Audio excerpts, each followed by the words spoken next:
Hello and welcome to a Talmud Israeli production. Our topic for today is Achrayut ligrimat Nezek, taking responsibility for having caused damages. In the Torah, in Sefer Shemot, Parshat Mishpatim, a significant amount of the text is dedicated to the topic of Nezikin, damages. In rabbinic literature, 1/6 of the Mishnah, the order of Nezikin, is on this general theme. Moreover, in the yeshivot, one of the most popularly studied tractates is Masechet Baba Kama, on the topic of damages. Why this emphasis in the religious tradition? Well, the answer is that Lo nitna Torah l'malachei hasharet. The Torah wasn't given to ministering angels who are up in heaven and who are perfect in their actions and their deeds and who never cause harm to others. But rather, the Torah was given to basar v'adam, people of flesh and blood, with all of our blunders and our foibles.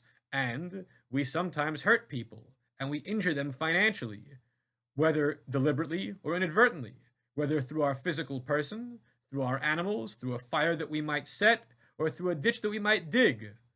There are various ways that we could materially injure another person, and for which we have to possibly compensate them.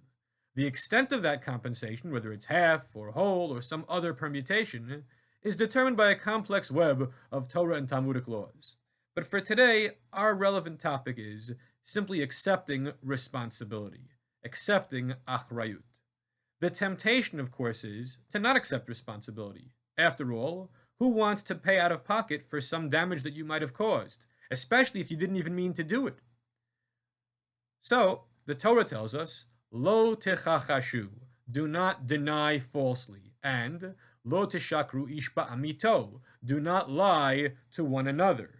Do not say, upon getting caught red-handed with damaged merchandise in front of you that you inadvertently knocked over, that you quote, "It was like that when I got here." But you know full well that it wasn't like that when you got there. You knocked it over, and you're hoping to escape responsibility.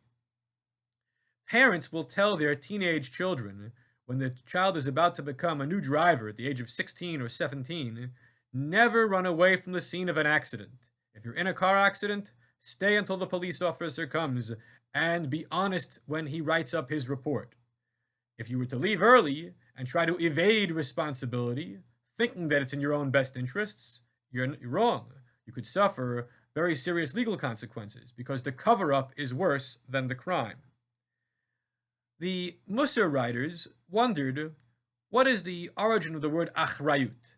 Is it from the word acher, meaning other, in the sense that you have to be sensitive to the material needs of others and the material harm they might have experienced at your hand?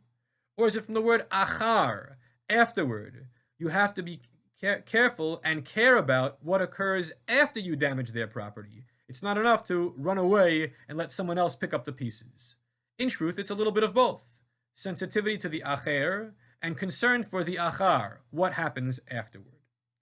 A hesitation to concede responsibility is because people do not want to be labeled as a rasha, as an evildoer, as wicked. But in truth, when one accepts responsibility, one takes on achrayut for having caused nezek, damage to others, you're not in any way saying that you personally are a rasha. After all, it might have been totally inadvertent. You didn't want this to happen. You didn't mean harm for the others. But what we must learn is that our liberty comes to an end exactly where it encroaches upon the liberty of others. If you can recognize that and develop that ethical sensitivity, you have achieved a great thing. May we all be blessed to succeed in developing that level of personal achrayut.